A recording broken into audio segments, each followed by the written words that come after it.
Abrir la palabra en nuestro Dios, hermanos, ahí en Efesios capítulo 4, hermanos. Efesios capítulo 4, hermanos. Ahí vamos dando la lección en esta mañana, hoy 7 de noviembre. El modelo de Cristo para la iglesia es el tema en esta mañana. El modelo de Cristo para la iglesia es el tema en esta mañana. Se encuentra ahí en Efesios capítulo 4. Vamos a estar dando lectura, hermanos, hasta el 16, ahí alternadamente. Efesios capítulo 4, del 1 al 16. Gloria a nuestro Dios. Aleluya. Veamos, hermanos. Efesios 4, del 1 al 16. Vamos dando lectura ahí a estos versículos alternadamente. Gloria a Dios. ¿Listos? Amén. Dice la palabra: yo pues, preso en el Señor, os ruego que andéis como es digno de la vocación con que fuisteis llamados, con toda humildad y mansedumbre, soportados con paciencia los unos a los otros en amor. solicitos en guardar la unidad del Espíritu en el vínculo en la paz. Un solo cuerpo, un solo espíritu, como fuisteis también llamados en una misma esperanza de vuestra vocación. Un Señor, una fe, un bautismo. Un solo Dios y Padre de todos, el cual es sobre todos y por todos y en todos. Pero cada uno de nosotros fue dada la gracia conforme a la medida del don de Cristo. Por lo cual dice, subiendo lo alto, llevó cautiva la cautividad y dio dones a los hombres. Y eso de que subió y que es, sino que también había descendido primero a las partes más bajas de la tierra. El que descendió es el mismo que también subió por encima de todos los cielos para llenarlos todos. Y el mismo constituyó a unos apóstoles, a otros profetas, a otros evangelistas, a otros pastores y maestros, A fin de perfeccionar a los santos para la obra del ministerio, para la edificación del cuerpo de Cristo. hasta que todos lleguemos a la unidad de la fe y del conocimiento del Hijo de Dios, a un mismo varón perfecto, a la medida de la estatura de la plenitud de Cristo. Así ya no seremos niños jugantes llevados por doquier de todo viento y doctrina por el intelecto de hombres que para engañar emplean con astucia las artimañas del error. Sino que siguiendo la verdad en amor, crezcamos en todo en aquel que es la cabeza, esto es Cristo, de quien todo el cuerpo, bien concentrado y unido entre sí por todas las coyunturas que se ayudan mutuamente, según la actividad propia de cada miembro, reciba su crecimiento para ir edificándonos en amor. Bendito Dios, en este momento, Padre, venimos delante de tu presencia para darte gloria, honra y alabanza, Padre, porque usted la merece. Te glorifico, le exalto, Padre, lo reconozco, porque este es el mismo de ayer, de hoy y por siempre, Padre. En esta mañana nos ponemos en tus manos, que tu Espíritu Santo sea el que administre, que tu Espíritu Santo venga y abre a nuestros corazones, a nuestra vida de una manera, Señor, que podamos ser bendecidos. En esta mañana nos ponemos en tus manos, que tu Espíritu Santo sea el que administre, en el nombre poderoso de tu Hijo amado, que es Cristo Jesús, Señor nuestro. Amén. Tome asiento, hermanos, en esta mañana. Gloria a Dios.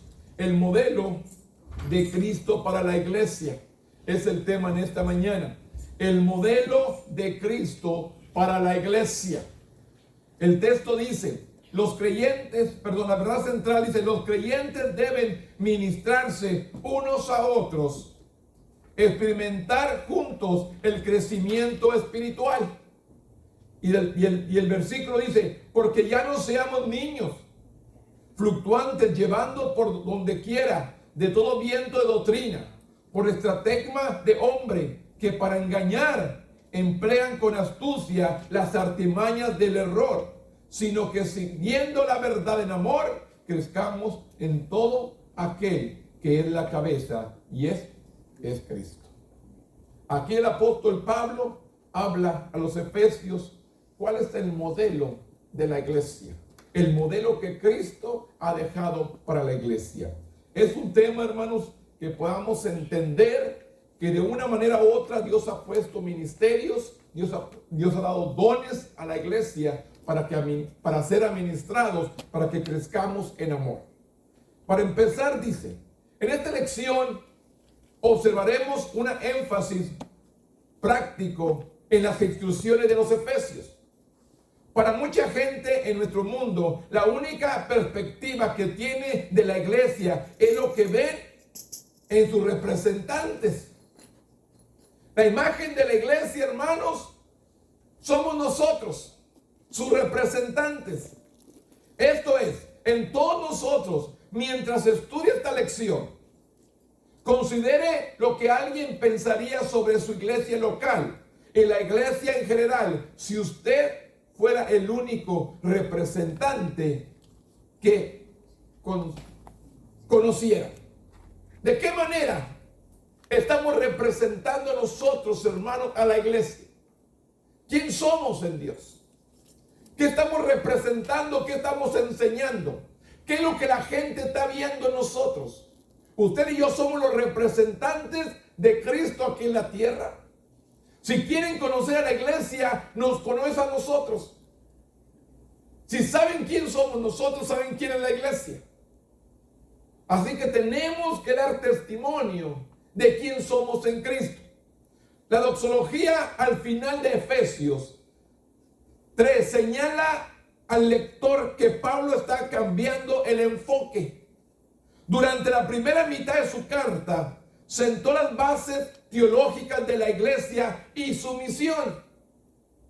¿Cuál es la misión de la iglesia? El resto de la carta es una descripción de lo que Dios espera de nosotros los creyentes. ¿Qué es lo que Dios está esperando del creyente para mostrar su gloria a través de la iglesia? En esta lección mostrará su amor por Dios a través de su amor ¿por quién? Por los demás. El amor por el prójimo, hermanos. Por eso le digo, lo que usted y yo reflejamos es lo que el mundo está viendo. ¿Quién somos realmente la iglesia? ¿Quién somos nosotros como iglesia? ¿Qué es lo que estamos representando? Aquí el versículo 4 de Efesios, del capítulo 4, versículo 1 y 2 dice: yo pues, preso en el Señor, os ruego que andéis como es digno de la vocación con que fuiste llamado, con toda humildad, mansedumbre, soportaos con paciencia los unos a los otros. ¿En qué? En amor. Pablo instruyó a sus lectores a vivir una vida digna de su llamado. ¿Qué es un creyente? ¿Qué es un hijo de Dios? Hemos sido llamados ¿para qué? Para dar testimonio. Cristo vino para dar luz al mundo. Y si usted y yo hemos recibido esa luz, ¿qué tenemos que dar? Luz. Por eso dice, Pablo instruyó a sus lectores a vivir una vida digna del llamado que habían recibido. Por eso dice, yo pues, preso en el Señor, os ruego que andéis como es digno de la vocación con que fuiste llamado, con toda humildad, mansedumbre, soportaos con paciencia los unos a los otros, pero dice, en amor. Luego usó 4 términos para describir esa vida. Primero dice, una vida conforme, digna a su llamado. Es lo que nos llama primero, del llamado que habéis recibido. Y luego usa 4 términos que describe esa vida. Todas estas palabras contradicen la percepción secular de lo que es vivir una vida exitosa. Primero, Pablo declaró que el cristiano debe mostrar humildad. A veces esa palabra, hermano, no sabemos qué significa. O nos hemos olvidado o no queremos presentar lo que somos, un corazón humilde. La Biblia claramente dice, hermanos, que un corazón contrito y humillado Dios nunca va a despreciar. La humildad es algo primordial en la vida del Hijo de Dios, hermanos. Un corazón humilde. Por eso dice, la cultura greco-romana no percibía la humildad como una virtud, sino como un fracasado, alguien que no servía, que no era valiente. La cultura greco-romana no percibía la humildad como una virtud. Sin embargo, Jesús nos enseñó una gran lección en humildad cuando se humilló a sí mismo, siendo el Hijo de Dios, hermano. ¿Qué fue lo que nos enseñó? ¿Dónde vino a nacer? En un lugar humilde. Creció en humildad. Pero para enseñarnos, hermano, que los valores es lo más importante, lo que está dentro de nosotros. Nuestro sentir, nuestra manera de ser. No lo que tenemos, y no lo cómo nos vemos, sino lo que hay en el corazón. La humildad, primeramente habla la humildad, cuando se humilló a sí mismo al venir al mundo para bendecir a la humanidad. Nosotros también debemos demostrar una actitud de siervo, de servidor, de ayudar. Pero sin embargo, hermanos, nosotros nos sentimos a veces tan grandes, tan superiores, que pensamos, hermanos, que el servir no es para nosotros. Pero cuando mismo Jesús dijo que Él vino para ser servido, Él no vino para ser servido, sino para servir. Él mismo nos dice que Él no vino para ser servido, sino vino para servir, para enseñarnos esa humildad. Por eso dice claramente Jesús, nosotros también debemos demostrar una actitud de siervos, que queramos representar verdaderamente a Jesús en la tierra. Somos los representantes de Cristo, hermano, que dijo, yo me voy, pero les toca a ustedes seguir predicando. A los discípulos los preparó por 3 años y medio, hermano. Anduvieron con Cristo y aprendieron. Y después le dijo, no salgan de Jerusalén hasta que sean revestidos del poder de lo alto. Hasta que sean revestidos del poder de lo alto, para que podáis estar firmes, pararse firmes y hablar la palabra. ¿Cómo se quedaban los estudiosos de la ley cuando miraban a estos discípulos hablar la palabra con autoridad, con poder y con denuedo? ¿No decían estos hombres sin estudio? Estos hombres que no tienen letra, sin conocimiento, ¿cómo pueden hablar esta palabra? Por eso dice el Señor, hermanos, ¿quién levanta al humilde y baja al soberbio? ¿A quién viene a levantar Dios? Aquel que tiene un corazón humilde. Pero aquel que tiene un corazón soberbio, altivo, hermano, va a ser avergonzado. Por eso Dios mismo, con medio de Jesucristo, nos enseña, hermano, la humildad. Él vino para servir. Cristo mismo se entregó a sí mismo al servicio de nosotros, hermano. Él vino a servir. Por eso dice, nosotros también debemos demostrar una actitud de siervos, que si queremos representar verdaderamente a Jesús en la tierra, servir, ayudar, ser de bendición, hermanos, para aquel que nos rodea, para aquel que está a nuestro alrededor. Tenemos que aprender a ser siervos, a ser servidores. Pero se nos ha olvidado. No queremos ser servidores, no queremos ayudar, no queremos bendecir a alguien más. Queremos primero yo y después yo, y sigo siendo yo. Todo para acá y no para aquel que tiene necesidad. El mismo Cristo en esta lección que nos dice con toda humildad. ¿Qué dice? Con toda humildad. Y lo dice y mansedumbre. La segunda palabra que Pablo explicó al andar cristiano es mansedumbre. ¿Qué significa? Esta cualidad denota mucho más que la simple calma. Personas, hermanos, calmados. No que nos alteramos luego, nos exaltamos luego. El Señor le dice, el apóstol Pablo explicó, el andar cristiano, no solamente ser humilde, sino también andar en mansedumbre. La mansedumbre permite que la persona se concentre en andar con Cristo y viva de una manera digna de Él. la mansedumbre. Manso, tranquilo. Pero no, hermanos, queremos ser altivos, queremos sobresalir, queremos humillar, queremos avergonzar.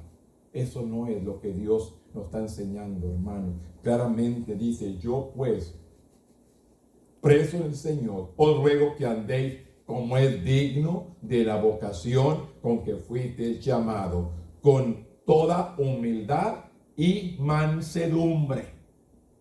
Nos exaltamos, nos enojamos, y cuando se exalta y se enoja, herimos, lastimamos y después nos sentimos culpables.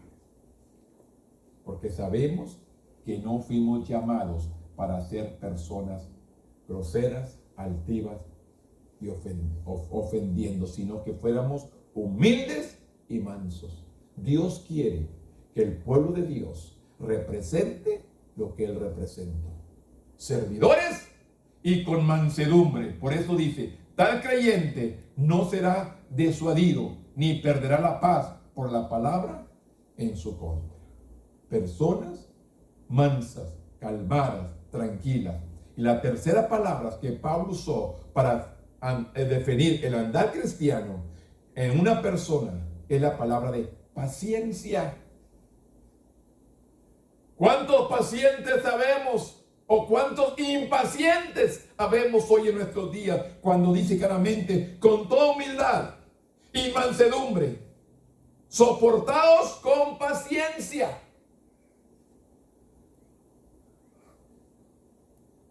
¿A quién nos hace falta esa paciencia, hermanos? Que somos, queremos todo ya, no mañana, ya, al momento, que se haga, que florezca, que nazca, que produzca, el ya. Cuando Él nos dice, la tercera palabra usó para definir el andar cristiano es paciencia.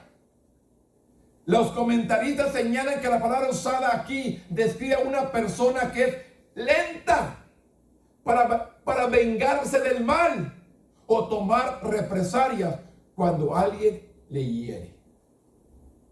Paciente cuando alguien te ofende. Paciencia cuando alguien te lastima. Pero ¿qué es lo que pasa, hermanos? Si no andamos conforme al Espíritu, ¿qué frutos comienzan a fluir? Los de la carne. ¿Y la carne qué es? Pleitos, gritonerías. ¿Para qué le digo los demás? Los celos, las contiendas, los herejías, todas esas cosas comienzan, los que es lo de la carne, comienzan a fluir cuando permitimos a los dones del Espíritu, los dejamos a un lado, la carne comienza a exaltarse. Por eso dice la tercera palabra que Pablo usó, el andar cristiano, es paciencia. Los comentaristas señalan que la palabra usada aquí describe una persona que es lenta para vengarse del mal y tomar represalias cuando alguien lo hiere. Venganza cuando alguien te lastima, cuando alguien te hiere. Que seamos pacientes, que no nos venguemos, no pagar mal por mal, sino aquel que te hace mal, bendícelo y ascuas de fuego aumentará sobre su cabeza. Queremos realmente, él mismo dijo, la venganza no es de nosotros, la venganza es de ¿quién? De Dios. Dejarle todo en las manos de Dios para que Él venga a obrar su perfecta voluntad. Pero ¿qué queremos? Queremos ayudarle a Dios. Queremos actuar nosotros. Pero claramente nos dice, una persona una persona digna del llamado tiene que ser humilde, con mansedumbre y con paciencia. No alterarnos fácilmente, sino que seamos pacientes.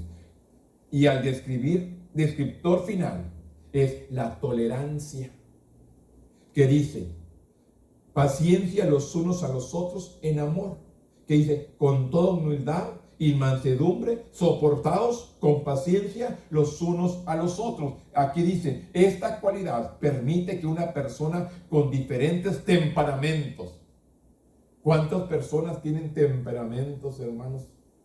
Fuertes, que dice, con diferentes temperamentos y opiniones, vivan en armonía, Una persona tolerante sabe que no siempre tiene que tener la razón y está dispuesta a tolerar y mostrar amor. Porque hay personas, hermanos, que ellos siempre tienen la razón, que ellos son los perfectos, que ellos no se equivocan. Y tienen que aprender, hermanos, a aceptar cuando se equivocan. Por eso nos dice que seamos tolerantes, con paciencia los unos a los otros, hermanos. Los unos, con paciencia los unos a los otros, en amor, la tolerancia. Mire, todos aquí, hermanos, somos diferentes, hermanos. No somos iguales. Todos nos hemos criado con, ya sea diferentes culturas, diferentes enseñanzas. Es más, si yo les digo que alguien prepare un platillo de comida, va a decir, o sea, sí, por nosotros le echamos esto, le echamos también esto, y cada quien tiene su cultura, su enseñanza, su manera de hacer las cosas. Entonces todos somos diferentes y en todo tenemos que aprender a respetar, a amarnos y a soportar los unos por los otros. En amor. Tener que aceptar, hermanos, los unos por los otros. Eso los digo. Pero también el carácter, hermanos. Hay caracteres fuertes, pero tenemos que aprender a soportarnos los unos por los otros. La descripción final es la tolerancia, el uno con el otro. Esta cualidad permite que personas con diferentes temperamentos y opiniones vivan en armonía, hermanos. Vivan en armonía. Una persona tolerante sabe que no siempre tiene que tener la razón y está dispuesta a tolerar y a mostrar amor. Es lo que nos dice en los primeros 2 versículos. Yo pues, preso del Señor, os ruego que andéis como es digno de la vocación, como fuisteis llamados, con toda humildad y mansedumbre, soportados con paciencia los unos a los otros en amor. El 3 al 6 dice, solicitos en guardar la unidad del Espíritu, en el vínculo de la paz.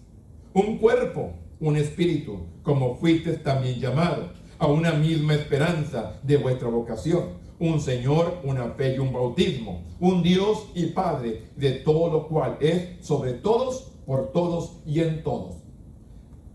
Desde el comienzo, hermanos, si usted mira la palabra del principio, Satanás ha querido causar caos y desunión en el pueblo de Dios.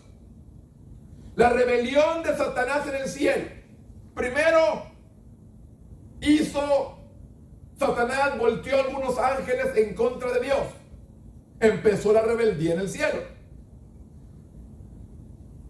La ruptura de la relación con Dios en el huerto del Edén. ¿Qué es lo que pasó? La serpiente vino y se engañó y hubo ya una separación entre el hombre y Dios por el pecado. Y luego dice el conflicto de Caín y Abel. Cuando traen su ofrenda, Dios se agradó más de la ofrenda de Abel. ¿Y qué hizo Caín? Fue y mató a su hermano.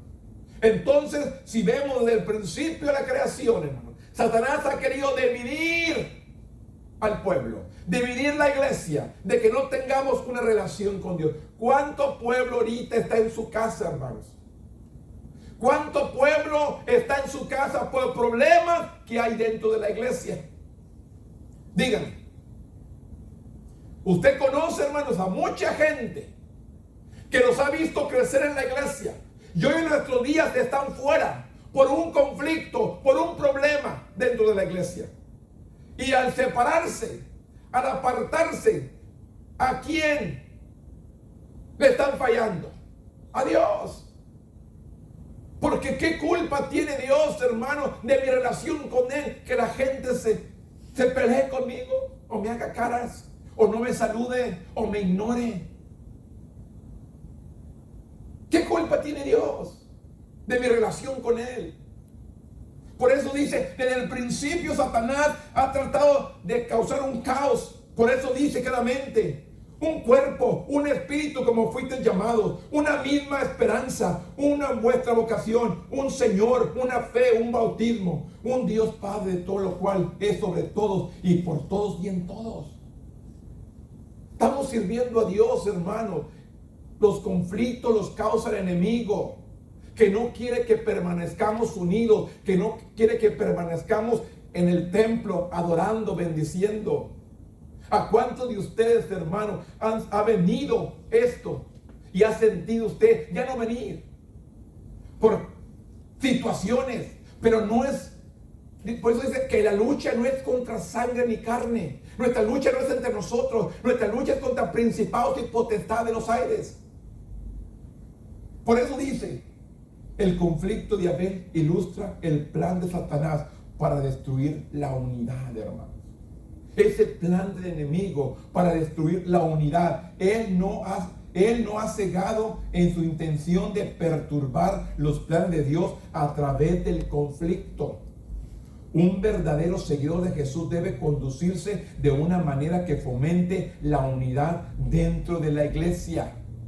Recuerde, hermanos, la iglesia, hermanos. Aquí habemos, pero recuerde, hermanos, la parábola de la cizaña y el trigo. Crecen juntos, pero sin embargo va a llegar el tiempo que lo que es de Dios se va a ir con él y lo que no va a ser desechado. ¿Quién somos usted y yo para desechar? Recuerde, vamos y arrancamos la cizaña. Y dijo, no, porque puedes arrancar un trigo también. Entonces la cizaña crece aquí también, dentro de la iglesia, y no la podemos correr, porque podemos lastimar también a un trigo. Tenemos que tolerar, tenemos que orar, tenemos que reprender, que Dios haga lo que tenga que hacer, pero no nosotros. Él es el que va a sacar lo que nos sirve. Es Dios, hermanos. Usted y yo solamente tenemos que seguir adelante. Usted y yo tenemos que seguir perseverando en Dios. Firmes. En medio de la lucha, en medio de la prueba, firmes. Por eso dice, Él no ha cegado sus intenciones de perturbar los planes de Dios a través de conflictos. Un verdadero seguidor de Jesús debe conducirse de una manera que fomente la unidad dentro de la iglesia. La unidad dentro de la iglesia. Solicito en guardar la unidad del Espíritu en el vínculo de la paz. Es lo que nos dice el versículo 4. Tenemos que traer paz a la iglesia. No conflictos, no divisiones, sino paz a la iglesia. La unidad en la iglesia se basa en el hecho de que todos los cristianos somos parte de un solo cuerpo. ¿O cuánto usted le ha dicho, voy con el médico que me corte esta mano, no la quiero? ¿Por qué no le dice, hermano? ¿Le duele la mano? Pues vaya que se la corte para que no le duela. ¿Le duele un pie? Pues vaya con el médico y se lo moche para que no le duela. ¿Verdad que no? ¿Qué es lo que hace? Lo cura, lo protege, se pone algo, se unja aceite, ora por él. ¿Verdad que es lo que hace? ¿Y por qué si nosotros la iglesia, hermanos, somos un cuerpo de Cristo, por qué lo queremos arrancar y echarlo para afuera? ¿Qué tenemos que hacer, hermanos? Hay que orar por él. Hay que curar sus heridas. Y se duele, se soba. ¿Mande? Y se duele, se soba. Exactamente. Se dice que se acaricia porque se quita el dolor. Pero ¿qué pasa, hermanos? Queremos arrancar. Por eso le digo, si le duele un dedo, ahí está, hermano, se está curando, tendiendo hasta que se cura esa herida. Un machucón que se da, una uña que se le tiene, que ya anda mire, le duele más porque anda así con una, que le duele, arránquesela, ya se acabó el dolor. Pero no, ahí anda que, ay, sufrir, que no, ya que ni me puedo poner zapatos, hermano. No voy a la iglesia porque no puedo ponerme zapatos, que la uña, arránquesela ahí una vez, para que se quite el dolor. Pero ¿qué pasa, hermanos? Por eso nos dice la palabra, hermano, un verdadero seguidor de Jesús debe conducirse de una manera que fomente la unidad de la iglesia. La unidad de la iglesia se basa en el hecho de que todos los cristianos somos parte de un solo cuerpo, dirigido por nuestro único y verdadero Señor, y tenemos un solo fin en la búsqueda de Dios. Como iglesia tenemos un solo Señor, una misma fe y un mismo bautismo, y un Dios y un Padre, y que está a cargo de todas las cosas. Si la iglesia realmente opera como una expresión de Jesús, debemos mantenernos unidos. Cualquier otra alternativa mostrará una organización que modela la desunión de una vida sin Cristo. Un cuerpo unificado, un cuerpo unido, hermano, es lo que Dios está buscando en nosotros. Una iglesia unida. Por eso dice claramente, un mismo cuerpo, un espíritu, que fuisteis también llamados a una misma esperanza de vuestra vocación, un Señor, una fe, un bautismo, un Dios y Padre de todos, el cual es sobre todos y por todos y en todos. Esto es lo que Dios está buscando. Una iglesia unida, un cuerpo unido en Cristo, no tomados de las greñas, hermanos, no pleiteos unos con los otros. Dios está buscando la unidad de la iglesia. Por eso le digo, hermanos, cuánta gente está allá afuera por problemas de la iglesia, cuando el problema lo ha hecho Satanás para dividirnos. Lo vemos del principio. En el cielo volteó unos ángeles en contra de Dios. Después viene el huerto del Edén, toman de lo prohibido. Y después Caín mata a Abel y comienza siempre la rebeldía, la rebelión de destruir lo que Dios ha hecho perfecto. Dios quiere que la iglesia permanezca fiel. Pero sin embargo, el enemigo trata de poner cosas en el corazón del hombre para separarnos del cuerpo de Cristo. Por eso le digo, tenemos que buscar la unidad en Cristo Jesús. Efesios 4, del 7 al 10 dice, pero cada uno de nosotros fue dada la gracia conforme a la medida del don de Cristo. Conforme a la medida del don que hay en nosotros, hermanos. Él nos ha dado algo. Por lo cual dice, sabiendo lo alto, llevó cautiva la cautividad y dio dones a los hombres. Y eso de que subió, que es, sino que también había descendido primero a la partes más bajas de la tierra. El que descendió es el mismo que también subió por encima de todos los cielos para llenarlo todo. Algunos se enorgullecen de sus dones, hermanos. Algunos se sienten orgullosos de sus dones o sus habilidades. Pero ninguno de nosotros puede atribuirse el mérito que ningún don espiritual o talento natural que poseemos. Todos ellos vienen de Jesús. Porque ¿qué dice? Pero cada uno de nosotros fue dada la gracia conforme a la medida del don de Cristo. Para cada uno de nosotros fue dada la gracia. Por lo cual dice, subiendo a lo alto, llevó cautiva la cautividad y dio dones a los hombres. Lo dio dones a los hombres. Él tiene la autoridad para dar dones de acuerdo a su voluntad. Pablo citó el Salmo 68 al explicar las autoridades que Jesús tiene para dar dones a los hombres y mujeres. Este versículo se asoció con la resurrección y ascensión de Jesús en el Pentecostés. Pablo vio estos dos eventos como el medio de salvación y la institución de la autoridad de Cristo para impartir dones a través del poder del Espíritu Santo. El énfasis está en la autoridad de que Cristo, en contraposición a los dones y talentos naturales de las personas, nadie tiene derecho a jactarse de los dones espirituales o de los dones naturales que posee. No podemos jactarnos, porque el que nos ha dado es Dios. Amén. Él nos ha dado, hermanos. ¿Y sabe qué hacemos con los dones, hermanos? A veces los tenemos escondidos. no queremos usar lo que Dios nos ha dado. Y Dios nos dio, hermanos, para ministrarle, para su honra y su gloria. Dios nos ha dado para Él, para que Él sea glorificado y para que Él sea exaltado, ¿no? Para el Señor. Pero ¿qué hemos hecho nosotros con lo que Dios nos ha dado, hermano? Están escondidos, están guardados y no lo ponemos por obra. Tenemos que poner por obra lo que Dios nos ha dado. Por eso dice claramente, nadie tiene derecho de jactarse de los dones espirituales o los dones naturales que posee. Hay mucho debate sobre el significado de la declaración parentética de que Pablo, en el versículo 9 y 10, la comprensión más clara de estos versículos lo podemos encontrar en el contraste entre lo más alto y lo que ya es alto, y lo más bajo de lo que ya es bajo. Cuando Jesús vino a la tierra, estaba descendiendo a las partes más bajas de la tierra.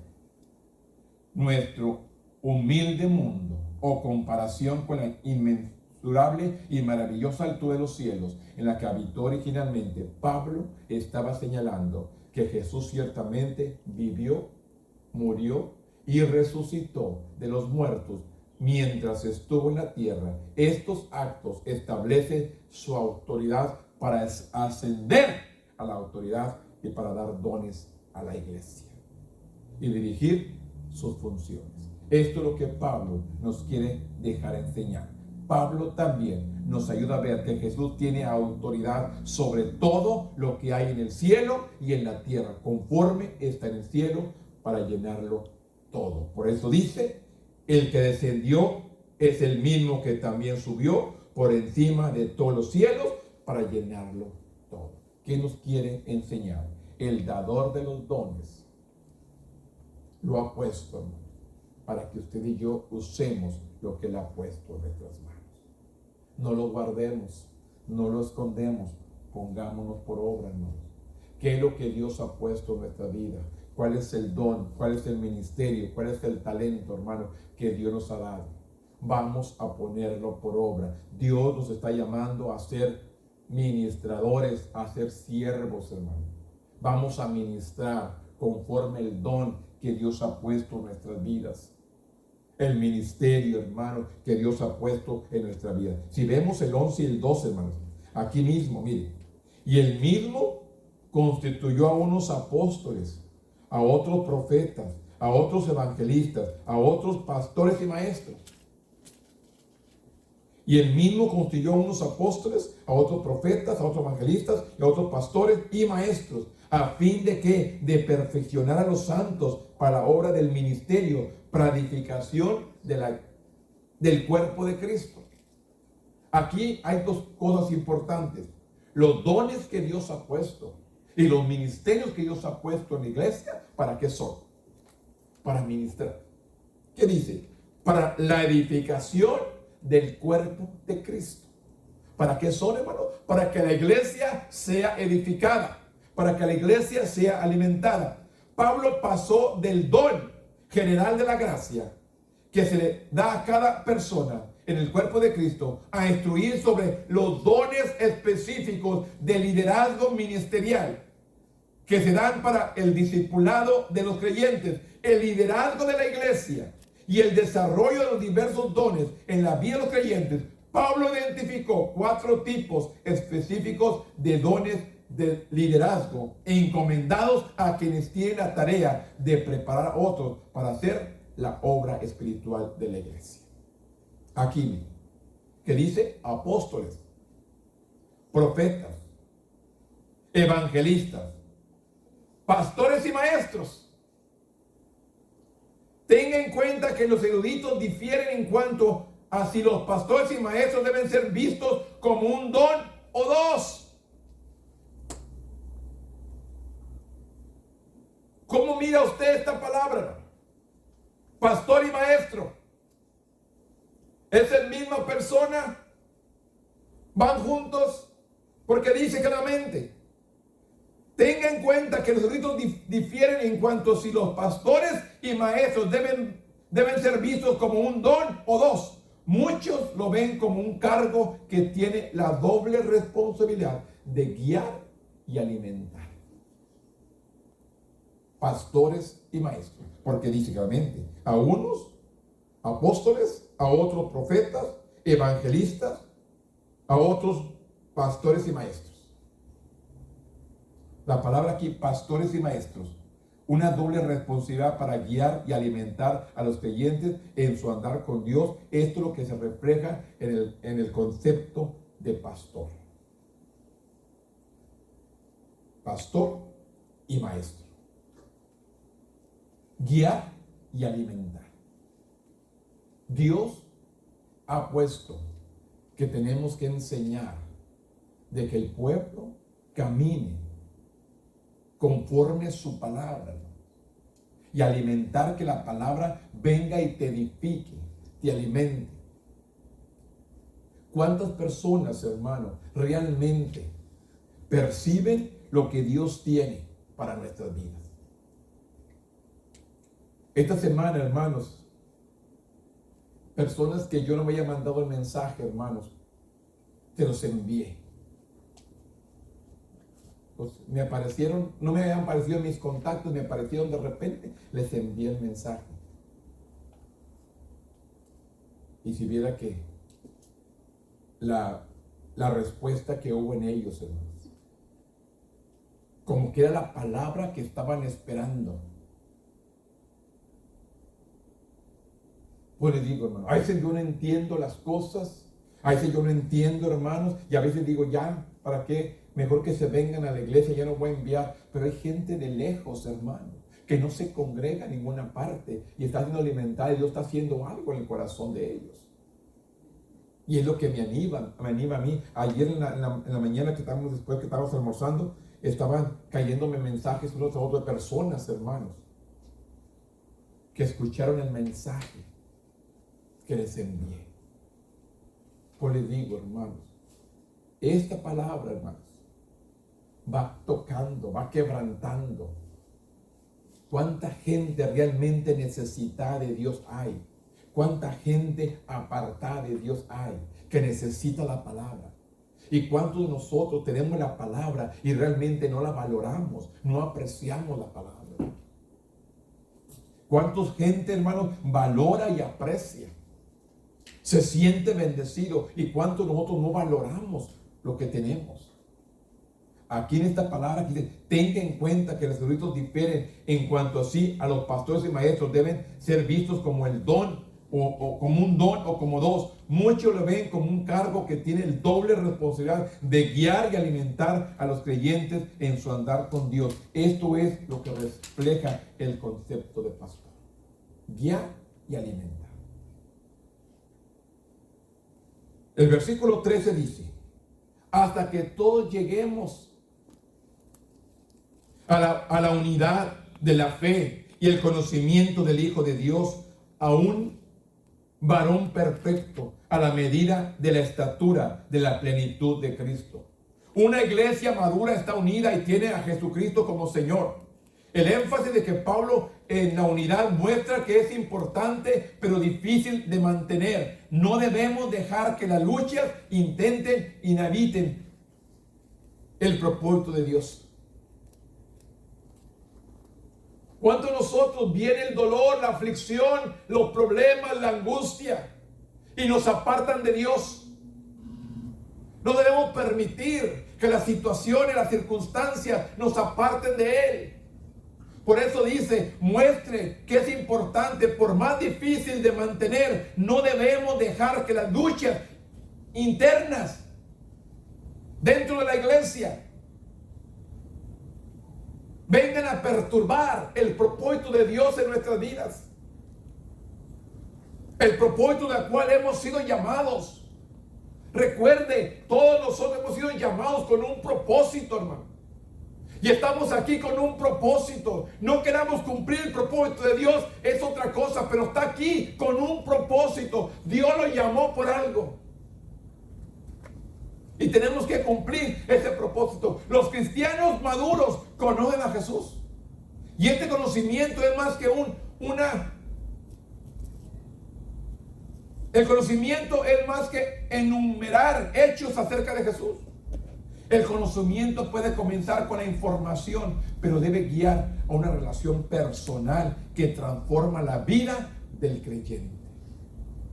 Debe transformar nuestras vidas. La otra característica es alcanzar la madurez, hermanos. La palabra podría traducirse como edad adulta. Una diferencia entre un niño y un adulto es la responsabilidad. Los niños tienen pocas responsabilidades. Sus padres les enseñan, los alimentan, los amparan, y los cristianos maduros asumen la responsabilidad de su vida espiritual y están dispuestos a ayudar, a nutrir a los que son nuevos en la fe. Es nuestro compromiso para que la iglesia llegue a la madurez que debe de andar. Por eso dice claramente: hasta que todos lleguemos a la unidad de la fe y del conocimiento del Hijo de Dios, a una varón perfecto, a la medida de la estatura de la plenitud de Cristo. Lleguemos, hermanos, a la iglesia madura. Que podamos nosotros discernir completamente que es Dios hablando en nuestras vidas, que es Dios tratando con nosotros, hermanos. ¿Cuántas personas, hermanos, aún piensan: no, este mensaje me lo está mentando a mí? Yo recuerdo, hermanos, oían los mensajes y dijo: me lo echan a mí. No, hermanos, nadie le echa el mensaje a usted. Es Dios hablando por medio del Espíritu Santo. ¿Cómo estamos viviendo? ¿Qué estamos haciendo? ¿Cómo estamos caminando? Dios quiere reconstruir, enseñar, redarguir, protegernos, hermano. Que nos desviemos. La palabra nos va a corregir, nos va a enseñar, nos va a instruir, nos va a redarguir. La palabra, así le dice Pablo a Timoteo, que redarguye, que pega. Yo le digo, hermanos, yo recién salvo, hermano, yo me entregaba a todos los servicios. ¿Cuántos que han aceptado a Cristo? Yo pasaba. ¿Cuántos? Yo pasaba. Así me entregué, hermano, como 2 o 3 meses, todos los servicios. Hasta que el pastor me dijo: es una vez, es por fe, ya, contrólate. Yo me quería entregar al Señor siempre. ¿Cuántos nosotros anhelamos, hermanos, ese deseo de estar en la presencia de Dios? Siempre. Es un anhelo, es un deseo, hermanos. Nuestra alma desea estar en la presencia de Dios. Hoy les digo cuán importante que lleguemos a la madurez, hermanos. Que nada nos venga a mover, porque dice claramente: el enemigo vino para destruirnos, para separarnos, para hacernos quedar mal el uno con los otros, hermanos. A veces no podemos, como les digo, no podemos dar todo lo que está, que no tenemos la capacidad para hacer cosas, hermano. Yo le digo, yo sé, hermano, hay mucha gente mucho más preparada que yo, hermano, que debía estar aquí en vez de yo. Pero eso me pregunto: ¿y por qué Dios le plació que yo estuviera aquí? No sé. Pregúnteselo a Dios si quiere, y pregunta a usted: ¿por qué este hermano ahí hay otros mejor preparados que él? Pregúnteselo a Dios, no a mí. Porque yo también digo, yo también me hago esa pregunta, que hay gente mejor preparada que yo, pero Dios me ha llamado a mí. ¿Por qué? No sé. Yo solamente cumplo lo que está a mi alcance hacer. Por eso dice claramente, hermanos, que tenemos que llegar a esa madurez espiritual. El versículo 14, hermanos, por terminar, 14-16 dice: para que ya no seamos niños fluctuantes, llevados por donde quiera que todo viento de doctrina, por estratagema de hombres que para engañar emplean con astucia las artimañas del error. Así que, siguiendo la verdad en amor, crezcamos en todo lo que aquel que es cabeza, y esto es Cristo, de que quien todo el cuerpo bien concentrado y unido entre sí por todas sus coyunturas, que se ayudan mutuamente según la actividad propia de cada miembro, reciba su crecimiento para ir edificándose en amor. Mire, hermano, donde yo crecí, la iglesia que yo crecí, no le digo, pero muchas divisiones, se iban grupos, otros grupos, y cada vez me decían: pensaba que te ibas a ir con nosotros. Bien enojados conmigo, ¿no? Yo pensaba que tú te ibas a ir con nosotros. Digo, ves que me llamó Dios a mí, no me llamaste tú. A mí me ha llamado Dios. Y cuando Dios te llama, se hacen las cosas en orden. Y no como tú lo estás haciendo. Porque cuando hay enojos, pleitos, ahí no está Dios, ahí está el enemigo actuando. ¿Y cómo voy a ir con el enemigo y dejar a Dios? Es lo que yo le decía. Si me voy contigo, voy siguiendo al enemigo. Y si me quedo aquí, estoy siguiendo a Dios, porque Dios, aquí me ha puesto Dios. Y ¿sabe cómo? Yo salí de la iglesia, sí. Pero hablando con el pastor, Dios me está llamando. Y Él me despidió de la iglesia un domingo. Di mi escuela dominical, terminé mi escuela dominical, porque yo era el maestro de escuela dominical. Enseñé. Y después que terminé, me despedí de la iglesia. Parecía funeral, hermanos. Estaban llorando, no sé ni por qué lloraban, porque me iba.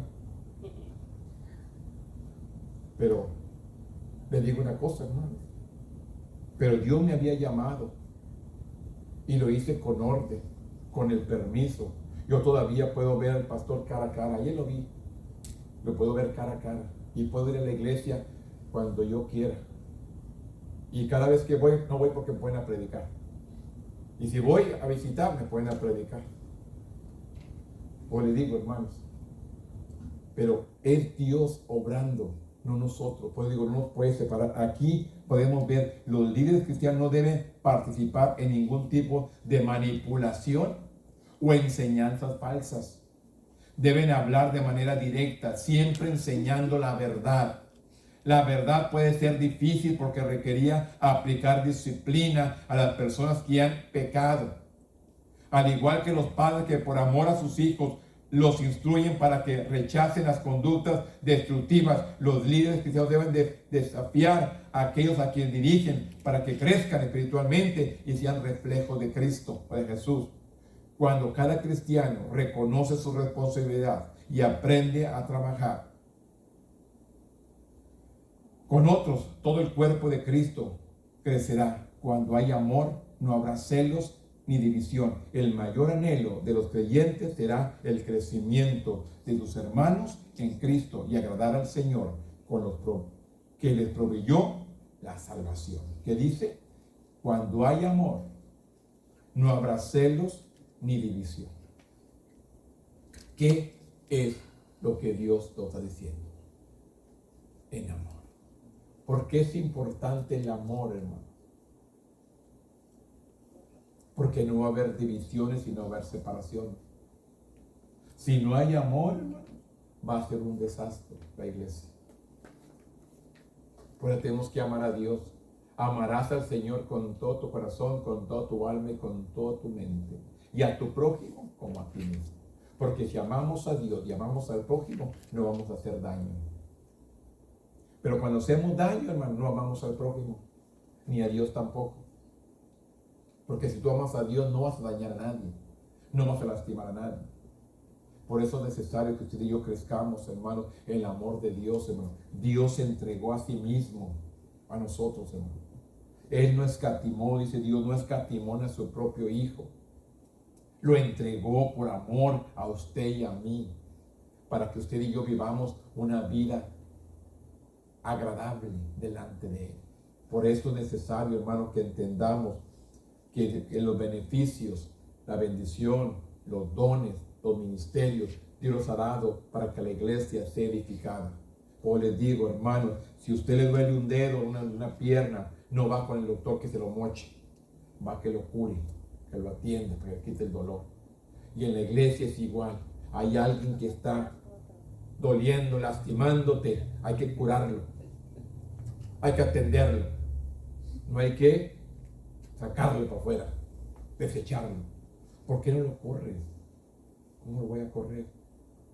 No lo dejes entrar. ¿Cómo no lo voy a dejar entrar?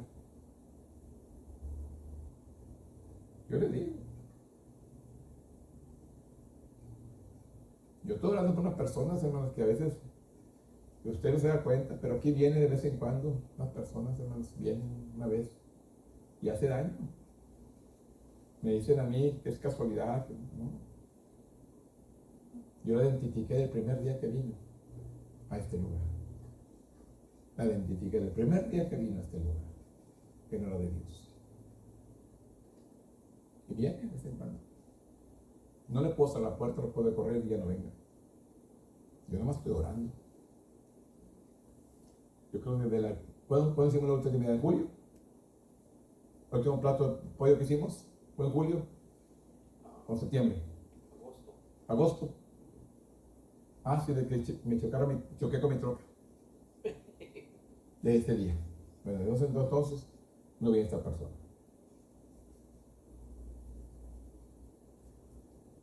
Lo digo.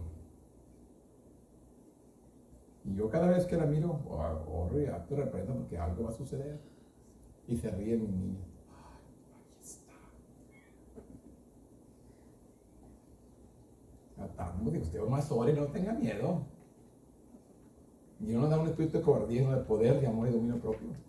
Hay que orar, hay que atar, hay que reprender, hay que sujetar en el nombre del Señor. Y Él nos da la victoria. No es fácil.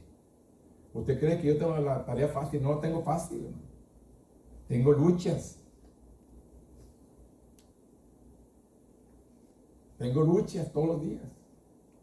Pero sin embargo, tenemos que seguir. Tenemos que enfrentar.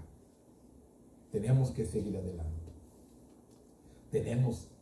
¿Cuántas veces han querido que esas puertas se cierren por completo? Que ya no venga nadie. ¿Quieren que se cierre, hermanos? Se abre solo. Debe cerrarse. Pero no se va a cerrar. Vamos a seguir proclamando. Y vamos a seguir adelante. Porque Dios nos llamó con un propósito. Y el propósito es seguir predicando el Evangelio para que vengan las almas al conocimiento de Dios. Póngase de pie conmigo en esta mañana. Bendito Dios. En este momento, Padre, venimos delante de tu presencia para darte gloria, honra y alabanza. Yo reconozco que tú eres el único y el todopoderoso, Padre. Que fuera de ti, Señor, no hay nada. Tú eres el que nos sostienes.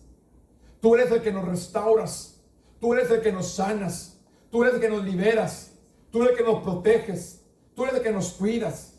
Tú eres el todo, Padre, en nuestras vidas. En este momento, Padre, yo te doy gracias de antemano, Señor, por tu protección,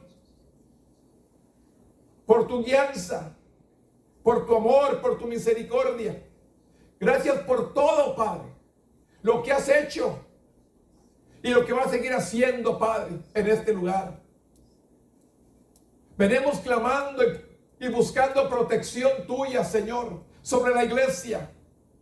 Que la iglesia crezca cada día más y más hasta llegar al don perfecto, Señor, donde tú quieres que estemos. Tú nos llamaste con un propósito y tú nos tienes con un propósito, Dios, para predicar tu palabra, para seguir hablando, Señor, del reino tuyo. Que estas puertas, Padre, nunca se cierren. Que se siga proclamando este evangelio, Padre, y alcanzando las vidas, tocando los corazones, quebrantándolos, Señor, por medio del Espíritu Santo. En este momento, Padre, yo te glorifico, yo te exalto, Señor, porque tú eres el mismo de ayer, de hoy y de todos los siglos. Tú eres el Dios de Abraham, de Isaac y de Jacob. Tú eres el mismo, Padre, el que sana a este pueblo, el que salva a este pueblo, el que bendice a este pueblo, el que restaura a este pueblo. Tú eres el Todopoderoso, Padre. En este momento, Dios, yo le honro, yo le glorifico, Padre, yo le exalto, porque usted ha sido con nosotros hasta el día de hoy y nos ha ayudado, Señor, a seguir perfeccionándonos, Señor, en el ministerio, perfeccionándose en la obra suya y edificando la iglesia, Señor, cada día como debe ser edificada. Gracias por la bendición, Señor. Gracias por el privilegio, Señor, que nos tienes en este lugar para seguir exaltándote, Padre, en el nombre poderoso de Cristo, en el nombre poderoso de Jesús. Envío palabra al norte, al sur, al este y al oeste, tocando, quebrantando vidas, tocando y alimentando, Señor, los corazones, en el nombre poderoso de Cristo. Ven tú restaurando, ven tú bendiciendo, Padre, En el nombre poderoso de Jesús. A ti sea la gloria, la honra y la alabanza. En el nombre poderoso de Cristo Jesús, Señor nuestro. Amén.